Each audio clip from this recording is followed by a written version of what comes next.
Holy moly, we are hitting midpoint. It is episode 4 in season 8, the last season of Arrow. We have a lot to discuss because, of course, the past comes to the present, or maybe the present comes to the past. We're not sure, but we're going to find out in just a few moments on the Arrow After Show. I'm Maria Menounos, and you're tuned in to AfterBuzz TV, the ESPN of TV talk. Now, let the buzz begin. Arrows up, bows out. Welcome to the Arrow After Show. Hi. OMG, such a good episode so that we're good. breaking down Really good. today. I'm your host, ALikona Bradford, and we are down one host tonight. That is Mr.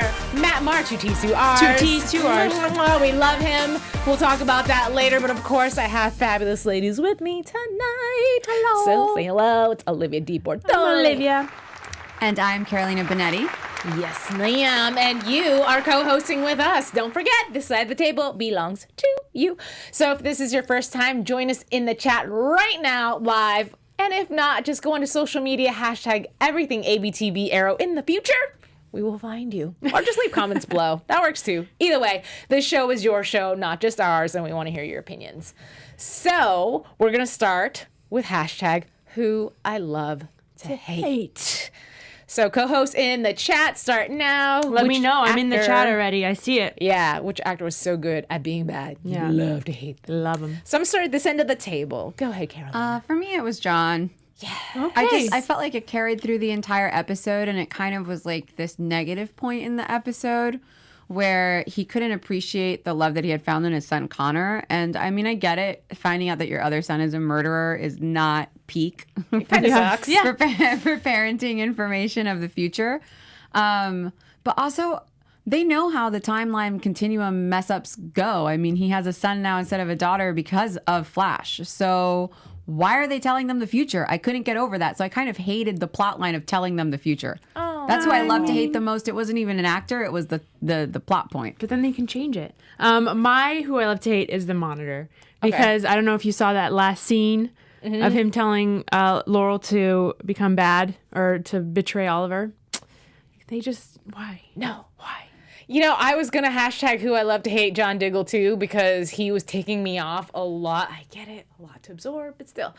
However, I don't want to have the same as yours, so I'm going to say Mia, only for the mere reason that it was such a bad decision to try to hide the truth. Like, that sucked, but, you know, I whatever. felt like she was the one doing the best job at being in the past. I was like, you shouldn't tell them the future. We've all seen how that goes, and it did not work out well for Flash. Well, I mean, but then... Barry Allen made a mess. Literally, a dude's daughter is now a son. Yeah, but now they could have the possibility of changing it. Who I love to hate in the Yes. chat. Yes. Ivan Soto. Hi. Hello. I hate the Monitor. Haywood Wong. Also, I hate the Monitor. You guys are all on team me, so thanks. Michael Blake. Hate the Monitor. Carolina says, so Mateo says Carolina loves to hate Dinah. We already knew that. Yes. I didn't say her, though. She I was know, fine but this you week. always say that, so it's funny. And then Brandon Boo. I love to hate Grant because he was the one who turned JJ into a psychopath. Good. That was a good one. These are good ones. So, Awesome. Yeah. Agreed with all of those. Yes. So overall thoughts of the episode. Obviously, the big theme is the future coming to the past. How do we feel about sons meeting their daughter sons? I loved this episode. I thought it was so great. I love the coming together of the families. I mean, they weren't really coming together at first. And I love the possibility of the future changing and and Star City actually being a good place to be in the future. And I love that Zoe might come back. And, you know, when we had Andrea here, she was like, I don't know. But now I think we know. I think we know. I think we caught her off guard, honestly. Yeah. We made that prediction. She was like, you guys are really good. Yeah, we know. We know what's going to happen. We've only been doing this like 38 years. It's fine. Yeah. I don't know if she's noticed, but she's listed in all 10 episodes of IMDb Pro, so she's coming back. Is she? She's definitely Spoiler coming back. alert. But she Like, all wasn't you have in to do this is one. look on IMDb, but her character name was mentioned. So, fun fact: if you're a SAG actor and your character dies, but they mention your character, they have to pay you. As if you were on Really? the episode, yeah. No, I I did think not. they get away with not paying you your full quote, but they have to pay you if you're mentioned in the script. That's legit. Boom, if payday. they like say your name in the Your script, they have to. full character, yeah. If they say your character name, they have to pay you. I want to be an actor. I mean, you make money when you make money. Yeah. But yeah, so she's listed in all 10. So it would be suspect if they're just throwing her character name around and paying somebody to not show up to work. And I mean, like, if that's the situation, girl, you are blessed. But I loved this episode. I really loved it. I loved getting to see Oliver see his children because that's something that's getting robbed of him because we all know that it's going to end tragically. Like Oliver Queen is not getting a happily ever after. I just don't see that happening. Right. No matter how they change the future. Otherwise, how would Arrow end? We would just keep going forever. Right. That being said, I also don't see how they're changing the past into the future now because they made such a point of it in Flash that they dragged it into Arrow. We had whole episodes on Arrow where Barry had to show up and be like, "Guys, my bad." And then the disbelief in the beginning too, where they went around Robin on explaining like that they were from the future and the past and what year is this and who are we and who are you. You're really in disbelief over time travel when there's hundreds of worlds and different dimensions and you have like a little thing in your pocket from Cisco that you can throw and you like warp through. Come on. But the kids didn't have that. Right. No, the kids didn't have that, but I'm saying like the whole explanation and re-explanation of who and what they were was kind of crazy because I feel like for writing purposes for your audience, I think they're not going to be suspended in disbelief at this point. You're literally taking them to hundreds of different worlds. Yeah. Right. But at the same time, I don't think it was necessarily about the fact that the capability of future coming to the past. I think it's more like the disbelief of, holy shit, that's my son. Yeah. You're my daughter. Yeah. Whoa. I think that was more for them the big deal. And I was just waiting for the other shoe to drop when the first moment it's like, Dad. You got all these kids saying dad. And then you got Renee there like, so everybody else has got like a kid. Where's my kid? Yeah. And I was like, are they going to tell him? Shit. And I'm glad that they told him because I feel like now he has something to live for. But then on the flip side of that, is that the thing that turns him bad, you know, of the thought of him losing his daughter? Well, when it first happened, I was like, oh, this could be like a bad situation. Right. You know, this could be the turning point for him where he becomes this like corrupt dude. Could be. It could be. But then I saw him kind of turn into being like, actually, I need to fight and be a good guy to save her. So right. I actually did I never fully hated Dinah. There were definitely moments when her character first emerged that we were having some moments last season. But I think that she was the wise one of the group. And I like that she did have that conversation with both Renee and Diggle and have to pull both dads aside and be like, look, boo-boo. Quit dwelling on X, Y, and Z because we have hope and we can make it better. So I'm not mad at the whole, let's change the past or present and the butterfly effect and knowing that because... Yeah. And I love that they mentioned the butterfly effect, and then she was like the baby Hitler thing. She was like, "What? Nobody gets that?" I was like, "That's funny. That was good." Yeah. But just a quick shout out to James. I saw that he said that he is a new subscriber and watcher. So, hi James. Welcome. He'll get used to it. Well, speaking of subscribing and watching, I want to say thank you to everybody for tuning in. We all thank you for tuning in, and we want to keep bringing these shows to you. So please, please, please tell your friends.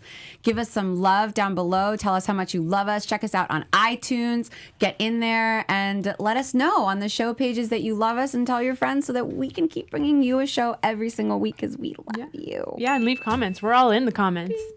So, good job.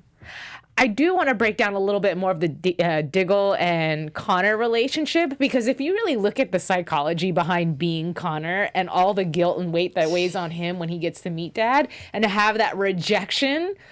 Because, you don't expect that in your mind. You're like, Dad, this has been my dad. We've gone through all these things. So for, William and Mia to have their dad and their tearful, like, oh my goodness, realizations. And Connor's like, Dad? Diggle's like, what the who are you? What are you talking about, Dad? Diggle's like, I don't know what you're talking about. But it was surprising to me that Connor was actually the good guy and like the strong one and JJ was the one who turned bad because Connor is the one who's dealing with all this stuff of like having, being abandoned and having to go with this new family and then seeing, Diggle and being like, hi, Dad, and him being like, I'm not really your dad. So, and he like kind of stayed true the whole time and was like, I understand. And he was like, I don't know. I was like, good job for Connor. You're who I love this episode. That's why I was disappointed in the writing for John's character, because I feel like Diggle's usually more upstanding. Mm-hmm. Yeah. He's more of an upstanding person than that. So I was really surprised that he was so recalcitrant to see I'm gonna look what Connor that as means. his son. It's somebody who's not ready to like jump into it, who kind of like pulls back from something that is clearly happening. It was really disappointing. I thought it was disappointing character writing for Diggle, because he's grown so much as a character, and we only have a few episodes left, so I was sad. But he turned it around. You know, it was probably a shock for him, like it would be for anyone. Right. But then at the end of the episode, he like became the Diggle that we all know and love. Well, it's also good that Dinah did point out, like, you're avoiding him. And so he had to come to terms with the fact that, I am blaming someone. Oh, by the way, it's me. Yeah. And so we see his guilt over Andy, because he obviously sees the connection that we've talked about in past after shows, in terms of it's such a same parallel with the two brothers as he had with his own. Yeah. So to know that you sort of passed that on in a weird way is a lot. Yeah. Bless you. Thank you. Brandon52 says Diggle handled it very well. And JJ, ironically, says, "What? This is how I would have acted, LOL." So, I mean, it's a lot to take in, but. And then Thanos says Dinah is the MVP. Dinah did a great job this episode. Yeah. She was pulling everybody together.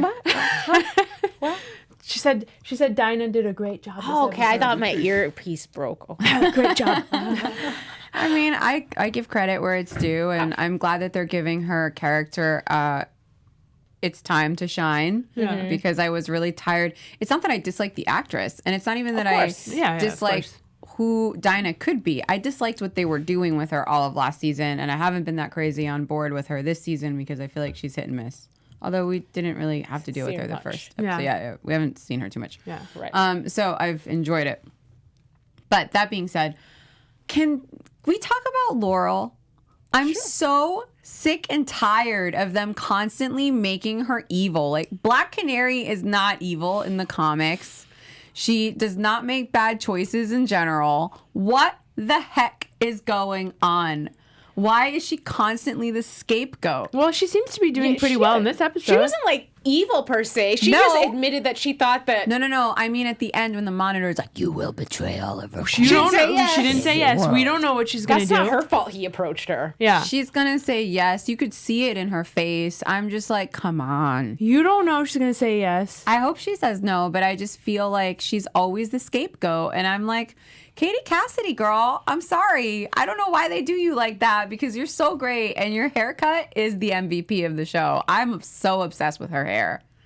Like, this platinum blonde look, it's working. Yeah. I'm fully on board. Matt Shamlou says she called Oliver a dick, couldn't stop laughing. I know. Well, I was just even surprised at the fact that they use that language on the CW. I was like, we're getting they liberal. get away. Yeah, they get away with a lot of stuff on TV nowadays. It surprises me. I feel like when we were kids, that would have never been. Never. Back when CW was Warner Brothers, could you guys imagine that being on Dawson's Creek? Right. The language has upped.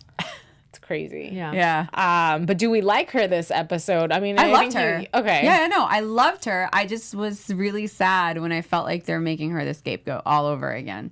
Yeah, I'm usually not a huge fan of hers, but I actually liked her in this episode. I like that she was I like her and Dinah's relationship. I like the end scene when they were like sharing a burger. And I like that she was there for Mia, just like she was there for Felicity. Right. And the fact that she did bring that up and say, like, your mom did this. Yeah. Mia's like, my mom tried to murder somebody. She's like, yeah. And she knew she would have regretted it. So... Yeah.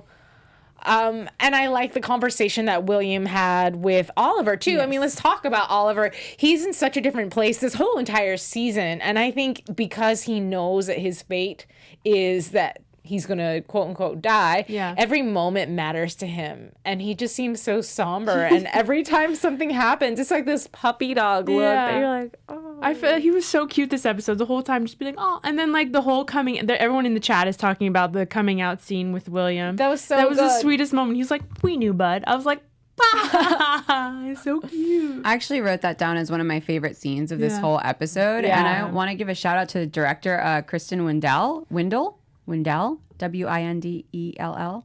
she's actually the editor of Arrow, Yeah. if you didn't know, if you guys watch. So Kristen directed this episode. It's her 5th episode that she's directed in the series. She's also directed for Flash and Legends of Tomorrow. Fun fact. Yeah. And Agents of S.H.I.E.L.D. So she's crossed over into Marvel as well. However, I really thought that the way that she directed that scene was so heartfelt, and she made it feel really intimate. Like, as a viewer, I felt as if I was sitting in the room with them having the conversation. And I don't think that's something they've ever really done in Arrow before. I could be wrong, but I don't remember them ever handling somebody coming out Yeah. Right. not that way. And it was so well done. Right.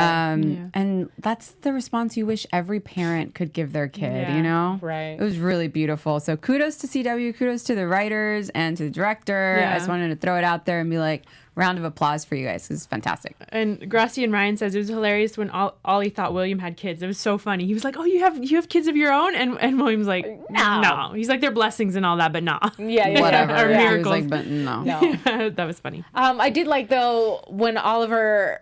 So after he said, Bud, we knew, Yeah. and I really liked the emotional aspect of him starting to go down the line of the story of Felicity. I wanted to wait till you were ready to tell us, and he realized, oh shit, I missed that.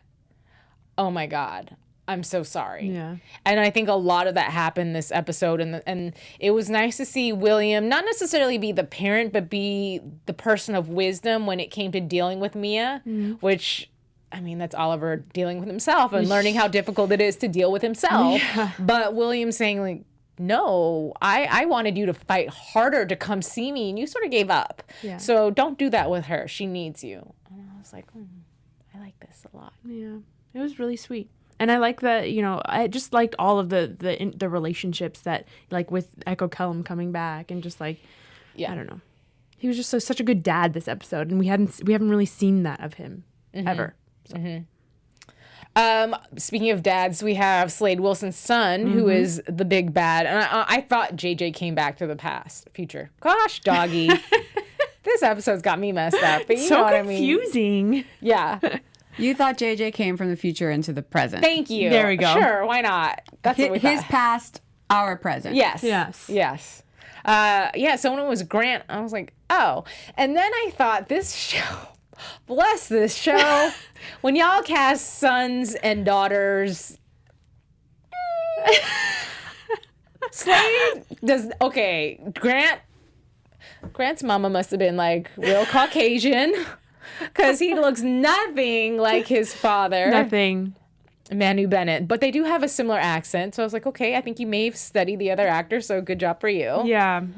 But other than that, and then I had that reminder of, oh, Zoe's white again.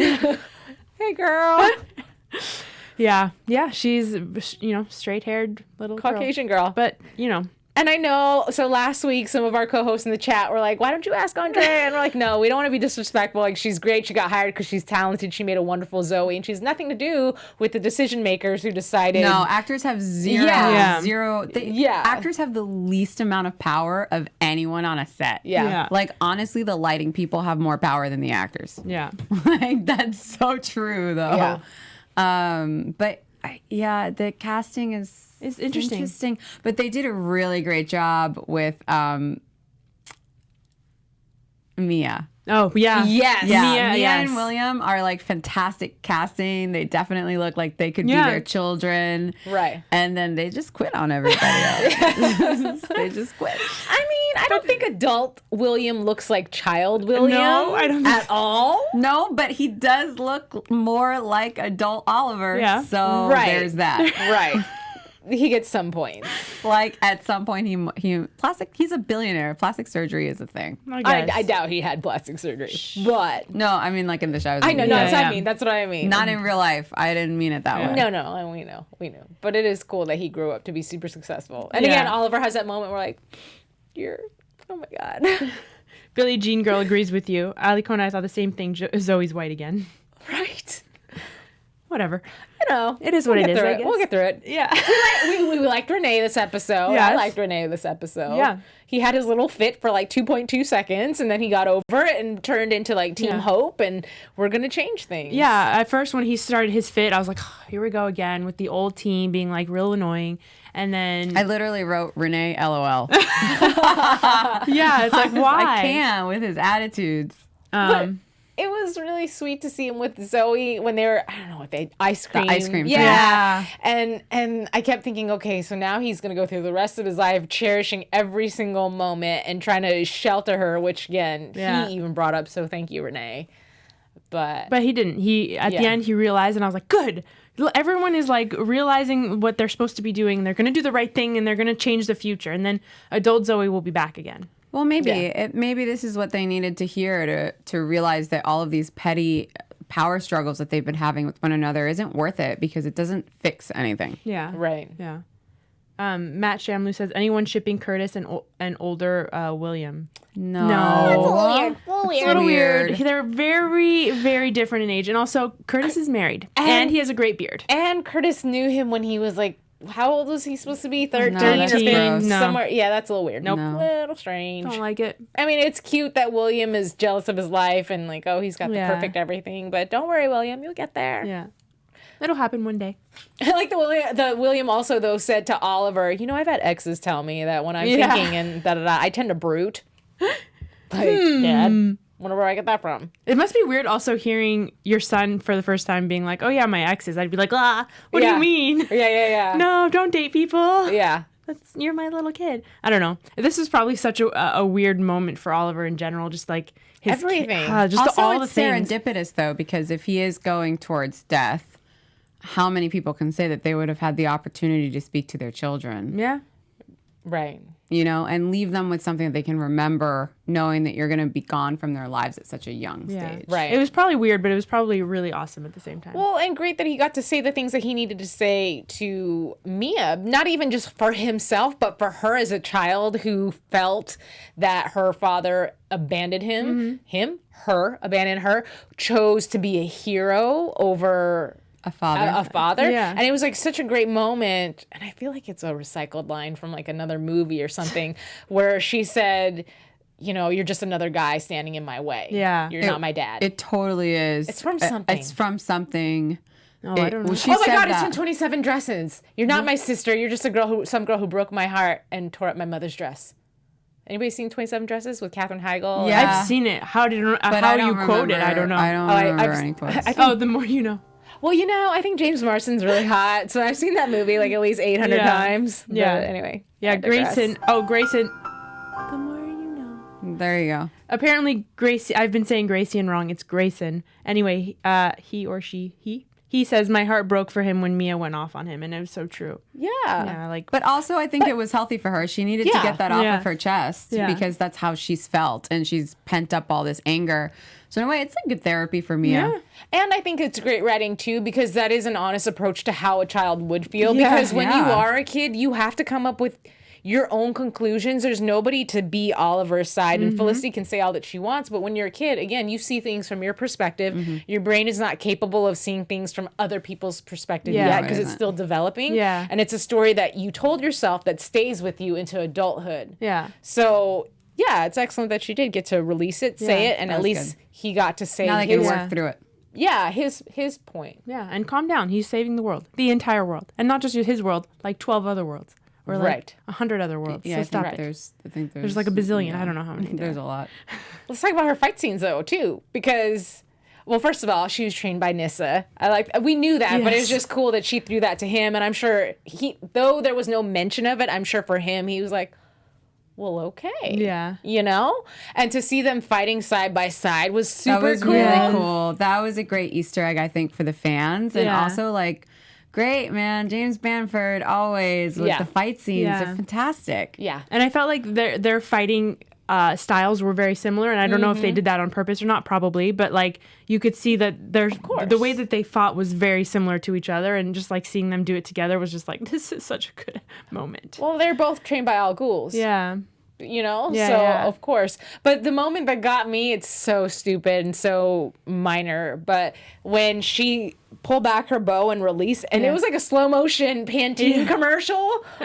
Yes. Like, Arrow's never done that before. That was so weird. Yeah. And like, also, how does she fight with her hair down all the time? She has great like, hair. what? Like, if I were fighting, I'd be like, wait, let me pull my hair back really quickly. Put it in a bun. Like, I need to put it in a bun because it'd be in my mouth and my face the whole time. But she's just like effortlessly like, pew, pew, pew. Guys, it's a superhero show where people travel through worlds, and you think she can't fight with her hair down? That's what we're going to focus on? I mean, Just I think about that saying. for all of the women in this show. I've always thought that because I'll watch them and be like, how do they do that? Yeah. Like, I try to shoot shit and I'm like, you guys, I'm not cute. Hold on.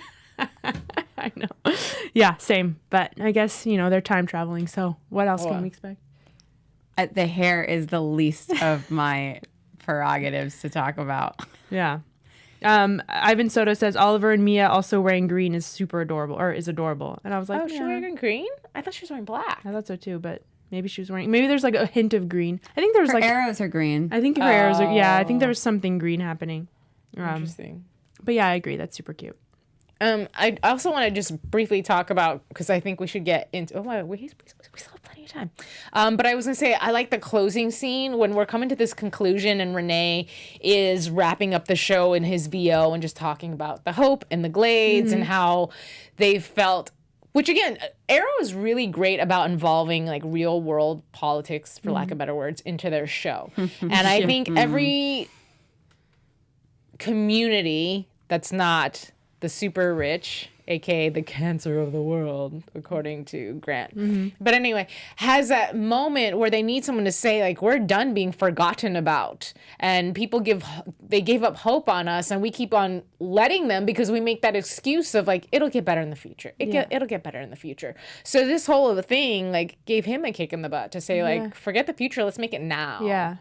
I thought you were going to talk about something else. Well, I got sidetracked. What I was going to say is... Deathstroke's speech where he said, make the Glades great again. Oh, I totally didn't see that. Yeah, I was like, wow. That's not even like... I didn't even catch that. That's not even like subterfuge, like anti-Trump. That is blatant anti-Trump. We are literally making our main...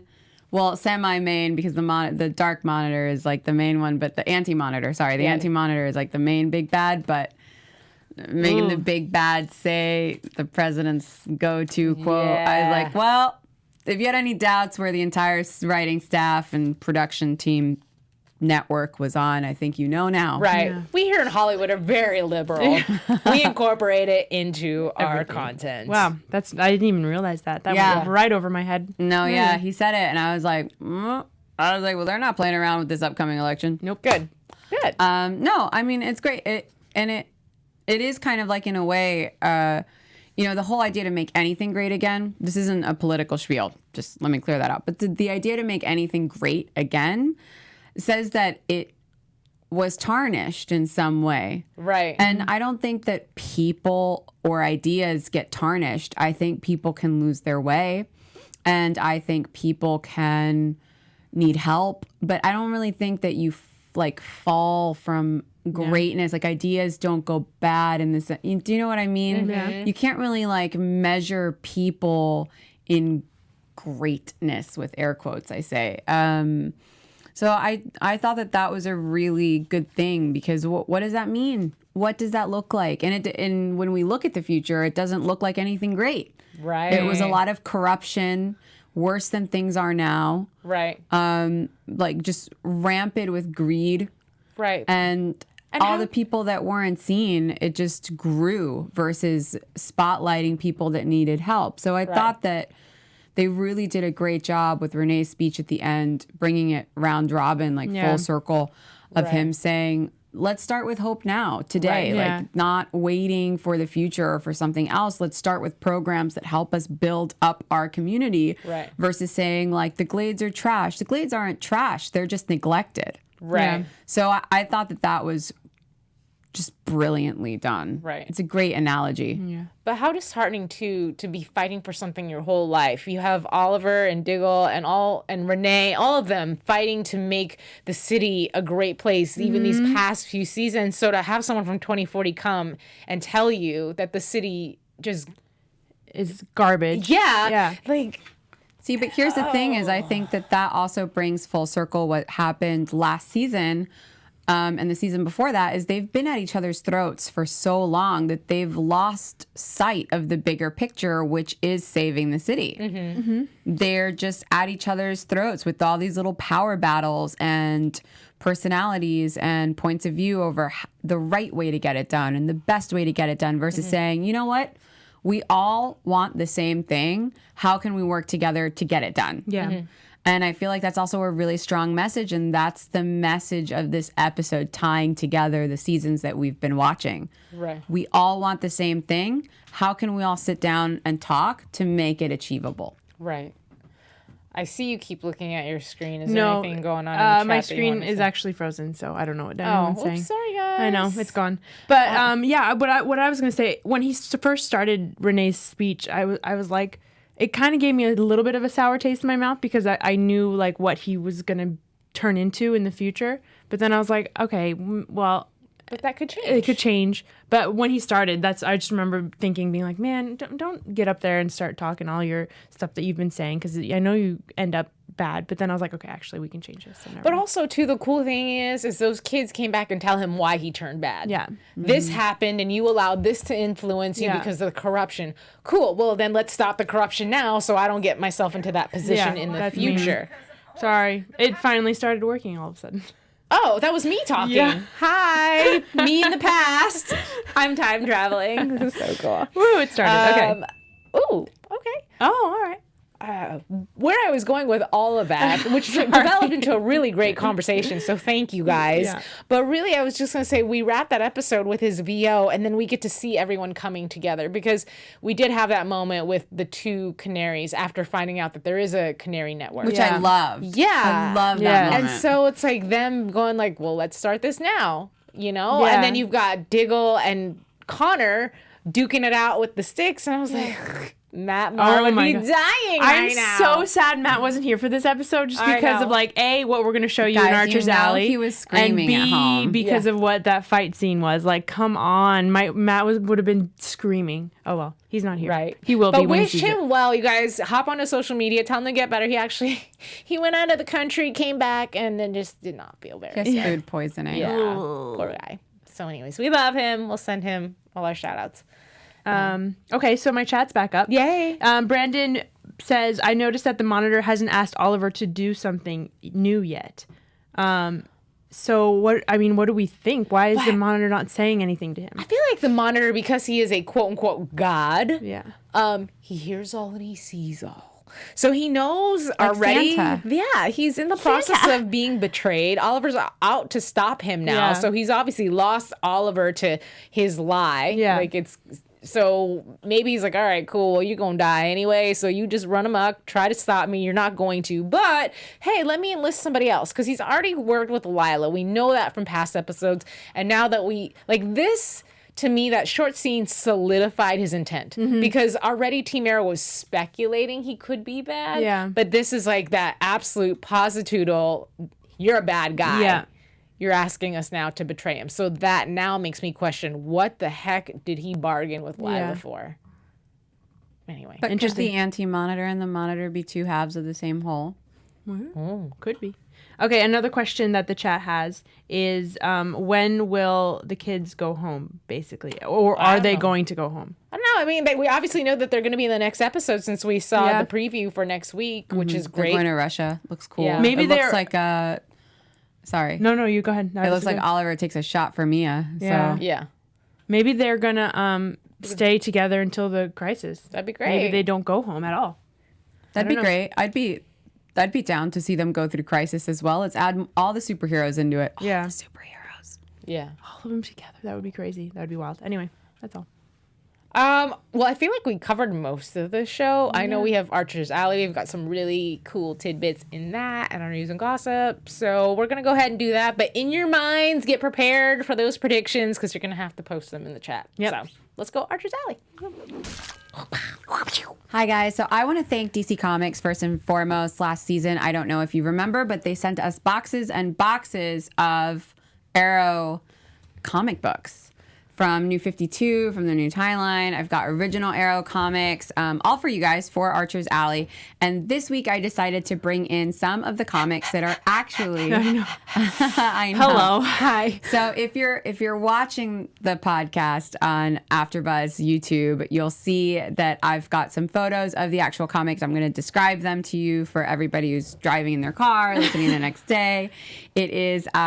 abs on abs on abs. That's all you need to know. So Arrow Season 2.5 is the comic book number, and it is Stephen Amell on the cover looking very ripped, very shirtless. Very delicious. And yeah, very delicious. And inside, I wanted to show you that it is completely cover to cover color comics. And if we could go back to the last picture. So the second picture is actually Diggle, also shirtless. For Matt Marr. Yes, I actually pulled that specifically for Matt Marr because he loves his milk chocolate and I wanted to give it to him, but he's not here. So he's going to have to tune in and watch and see what he missed in person. You could have touched this, Matt, and you didn't. But for everybody at home, this follows the season 2 storyline. So you can actually buy the comic book versions of your favorite seasons. And then on the next one, it's just a really cool picture of the original Team Arrow because, again, it's season 2. Right. So you've got Felicity, you've got Diggle, you've got Thea on there. Yes. Katie back with her long hair when she was the original Black Canary before she died, before all the craziness ensued. Speedy is back there. It's just one of those things where if you're a big fan, it's a really nice collector's edition. I'm sure you can find it on eBay. You can get it in comic book stores. But yeah, so it's incredible. So, and also I brought it in because I wanted to say technically Felicity is now a comic book character, you guys, because there were comic series made out of the actual TV seasons, and guess who's in them? Felicity. Yeah. So guess who's a comic book character officially with DC Comics? Felicity Smoke. Bow, bow, bow, bow. You know, that's really why I brought this one in. I just wanted to do Felicity justice, and Diggle was shirtless, so that was for Stephen Amell too. Yeah. Well, Diggle. I mean, mainly it was Diggle for Matt Marr. Yeah, 2 T's, 2 R's. 2 T's, 2 R's. But yeah, it's great. I really hope you guys check them out. I mean, DC has gone above and beyond to include their TV series into the comic book world. It's really neat. If you have a chance, if you listen on the podcast and you want to check it out, it's towards the last 10 minutes of our show. Get on there and look at the photos because I think it's really worth it, especially if you're a collector. Yeah. And what a memory of the seasons. But what an honor, though, to be a part of a television show that's broken so many boundaries, that has spun off so many different other shows. And now, it's the first show that has gone on to have a comic book with it and to have something like that. Yeah. That's a really big deal. Huge. Yeah. It's really cool. It's really cool to see them all come to life. Yeah. Well, and even for the actors, a lot of those actors, I mean, they'd worked before, but this has been such a prominent role in their careers and in their lives. So that's really neat for them. They're literally in a comic now. It's awesome. Yeah. All right. Well, I think it's time to get some news and some gossip. AfterBuzz TV News. Okay, so since Matt's not here, I'm doing news and gossip. And since we're talking about Felicity, this is the best news ever. I'm sure you guys saw, but it was all over the news this week that Emily Bett is going to come back as Felicity Smoke. Knew it. You heard it here. She's going to be back for the final episode. Stephen Amell tweeted, he said, there's going to be a lot of news coming out about our final episode over the next few months. I prefer when you hear it from us. Welcome back, Emily. Oh my gosh. And then Marc Guggenheim, who's the producer, also said... Executive producer. And he's like the... Yeah. Created it. He said, we couldn't be happier or more thrilled. No other way to do our finale. You'll find out more about the old friends reuniting in coming weeks. Good. So very exciting. The next little piece of news that I found was there is going to be a new CW spinoff called for Superman and Lois Lane. I think it's going to be called Superman and Lois Lane. Yeah. So it's a new superhero series featuring Superman. The Supergirl actors Tyler Hoechlin and Elizabeth are going to be the famous DC couple, according to a report. And then Tyler Hoechlin posted his on his Instagram. Which people probably know Elizabeth Tulloch, known as Bitsy from Grimm. Yeah. So he posted on his Instagram, and he said he couldn't be more grateful for the opportunity to tell his story, that for now shall remain a secret. But basically he's alluding to this. He said, I've been blessed with nothing less than the most wonderful people to do it alongside of. I couldn't ask for a better partner than Bitsy in all of this. I've already learned so much from her, and I know that I won't stop anytime soon. So thank you, Greg Berlanti, and everyone else who brought her as Lois Lane. But on a side note, can you imagine how crazy as an actor you go into audition for Supergirl, knowing that you're just going to be a one-off, maybe recurring character because it is Supergirl. Yeah. Right. And Q, what are we going into season 4 of Supergirl? Yeah. 3, 4? I don't know. 4. I think 4. Yeah, Q 4 seasons of Supergirl, a couple recurring episodes later, and they're like, yo, you getting a show, boo. Yeah. Like, What yeah. a dream. I know. Yeah. What an absolute Getting your dream. own. Yeah. So so look out for that. It's going to come. It's going to be awesome. Very excited for that. Okay. As you guys know, Halloween was this past weekend. Yay! So I wanted to show some of our favorite Arrow stars in their Frankenbeans. costumes. This is Stephen Amell and his wife as son. Is it the Frank or the Beans? That's his comment. So I thought it was really cute. Wait, son is Frank or the Beans? What? I think it's a reference to a movie. In the chat, let me know what movie. Oh. The next one. Ooh. Let me know who you guys think this is. That's not Colton Haynes, although I know he does some pretty crazy-ish. Okay. Is that Mia? What- Catherine? who do you think it is? I don't know. I'm not good at that. I don't even recognize people in real life, let alone in another costume. Okay, you were right. It is Mia. Yeah. So if you go to the next one, she posted on her Instagram. She was the girl from The Ring? Is that what she was She doing? was, yes, she was the girl from The Ring. So Samara. Was Samara, that? Yeah. uh-huh. Yeah. So that's who she was. I thought she did a great job. I was like, Yeah. I don't know how she did that, but kudos to her. You look creepy, and I would never come near you in a million years. And then the last one I thought was very mediocre. She wanted to be cute, guys. Juliana was, I think it's a sloth. So, Oh. you know, right? It's a onesie. It's a Girl, onesie sloth. Come on. It's the PJs. But, you know, You she know tried. what? She was comfortable. She was That's comfortable. true. This And is she true. was warm. She was comfortable. And let me tell you, all that face makeup, I've done it before Oh, because I went yeah. as the corpse bride one year with that white make. It itches so bad. So let me tell you, Kat McNamara, by the end of the night, was miserable because that itches. It drives you crazy, and it's really thick makeup. It is hard to get off. So you know what, Juliana, kudos to you because you rolled around in a cute pajama and we're like, I just have to wash my face and I can go to sleep. Good night. So, yeah, cute little Halloween outfits for them. Fun. I love it. Is that all the ones they had? Colton Haynes didn't have like a crazy I looked one on this his year? and I couldn't find his. I know, You know- usually he goes wild, but I think he got in Yeah. trouble recently for stuff that he's done, so I think he might have not posted anything. Oh. Because he's done some not very smart. You know, I mean, like, side note, and I don't recall if we talked about it on the show or not, but he had done an interview and he was just talking about how most of his life has been spent not sober. And I think people were criticizing him a little bit about because of the fact that, you know, if you have seen him recently on the show, he's put on a little weight. But what we didn't realize is in the past that he was constantly on something, and that's why he was a little bit on the thinner side. So for him to just clean himself in his everything, you know what I mean? So that could be the cause of it. But he dealt with some major depression, and I guess I didn't even realize how frequently he was reliant on something to get him through just life in general. So, you know, a lot going on, especially with him having that ordeal of trying to figure out how to come out, if he could come out, because people were pressuring him to just maintain a certain persona because of his career. Yeah. and being told that if he didn't, that he would fail. Yeah. You know, It's a lot. I think, and this is very specific to Hollywood and LA. Image is everything. Oh, yeah. And it's a disease. It's really terrible, and I feel like people who don't even mean to buy into it because you're so brainwashed that the subliminal messaging is just continuously there. And it's really sad to hear that, because I find that like a lot of the depression, the anxiety, and the substance abuse comes from this unbelievable pressure to look a certain way, Right. that nobody can look at all times. Yeah. Nobody. And it being from New York and having worked in theater and like having seen my friends who do film and TV there, it's not the same. It's like, yeah, the pressure's kind of there to look good, but mainly the pressure is to be undeniable in the room. Right. To be good. Yeah. No, to be the best. Like in New York, that's the disease. Is you can't just be good. You have to be the best. You have to like knock them off their chairs in your performance. Yeah.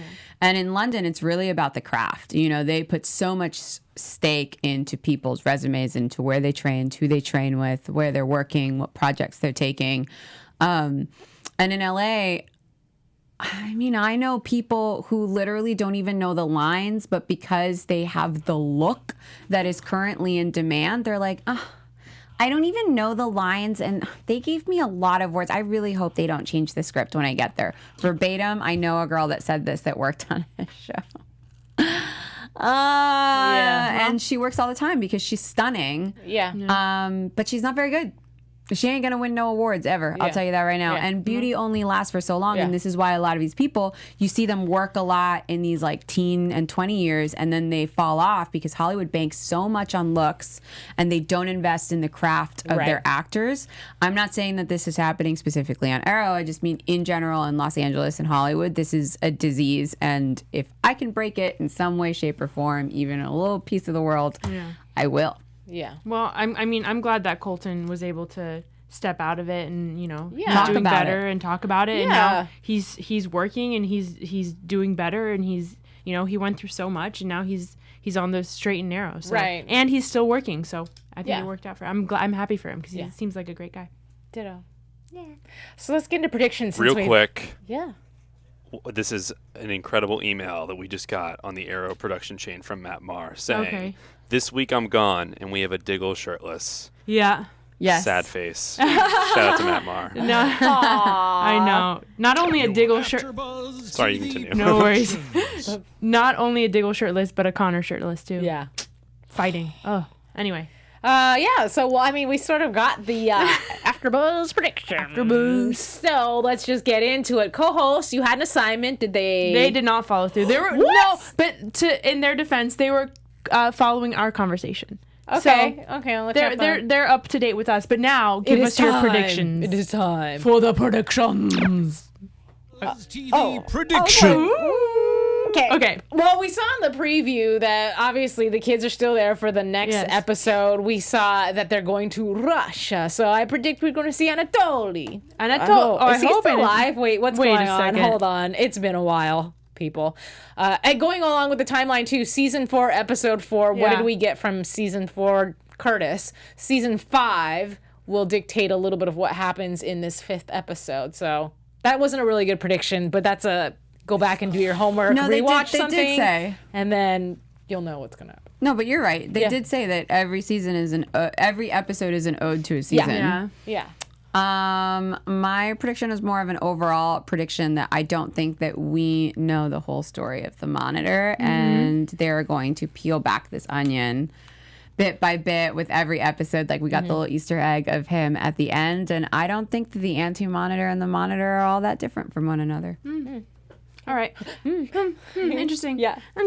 Interesting. My prediction is that the kids are going to stick around for longer than we think, maybe to the end. Okay. My non-prediction observation, because I forgot to say it earlier, but now that we talk about each season each episode representing a season, I think it's really interesting that they did not bring the original Black Canary into episode, I think 2 or 3, when we saw Katie Lotz, because Katie Lotz is still part of the family and she's in Legends of Tomorrow. So how did you not get her to come back? I don't know. Anyways, that was just a weird... Listen, the fat lady hasn't sung yet, as the saying goes. I hope I see her. Anyway, terrible news. Uh-oh. It's frozen again. So I'm going to have Ryan B. I can read them real quick. Any predictions? Oh, wait, some are popping up. Yeah. Woo, it's finally happening. Okay. Never mind. Sorry. You're fine. Right when I said that, it started scrolling. Okay. Brandon, I predict that me and Oliver are going to fight through the entire Bratva, maybe with the help of Slade Wilson. I also want them to continue to bond and for Mia to learn from her dad. I just saw another one. Ivan Soto prediction: the Monitor will reveal he's been testing everyone despite looking evil. Okay. Maybe, but I think he's evil. Grayson says, I predict that the future kids, or some of them, will be trapped in the past permanently, hence the Canaries spin-off series. Oh, you are smart. That didn't even occur to me. Yeah. Captain Shock says, I think we will be introduced to the Anti-Monitor the week before Crisis. Dun, dun, dun, dun. Dun, dun, dun, dun. That's all. Okay, so then you just sparked and inspired a prediction for me. So then if Mia gets stuck behind to be part of the Canary team, because obviously she's one of 3. Oh, that would make sense. Okay. Then I predict there's some sort of sacrifice situation that happens, and she sacrifices herself to stay behind so that William can go forward and be part of his present timeline and find love and be happy. And that's cute. Anyways, okay. Yeah. I think we've talked over time, but that's because we just had a great time with this discussion. So I'll turn it to the front and say thank you guys so much for those of you who joined live and co-hosted with us. Yay! We hope to see you again next week. If you're seeing this in a delay, try to join us or just leave comments below because we love that too, and follow us on social media to continue the conversation. I'm ALikona Bradford. You can find me on Instagram at yours truly, ALikona, with little underscores in between each word. I am Olivia de Bortoli at Olivia de Bortoli everywhere. Hey guys, I'm Carolina Bonetti, and you can find me on Instagram at LenaBean113. And actually, I am on the entire first season of The Yard on Netflix. So if you watch the English dub, I play Hatice. I would love it if you guys watched The Yard on Netflix, and I'm Hatice. Cool. Awesome. Well, we will see you next week. Goodbye. Our founder, Kevin Undergaro, and me, Maria Menounos, would like to thank you for tuning in to AfterBuzz TV. Remember, we're not just the first, we're the biggest in the world, and we're the only destination for all your favorite TV shows. Whatever you crave, we've got it. So go to AfterBuzzTV.com and check out our lineup. Buzz you later. The views expressed herein are those of the hosts only and do not necessarily reflect the views of AfterBuzz TV or its owners or principals.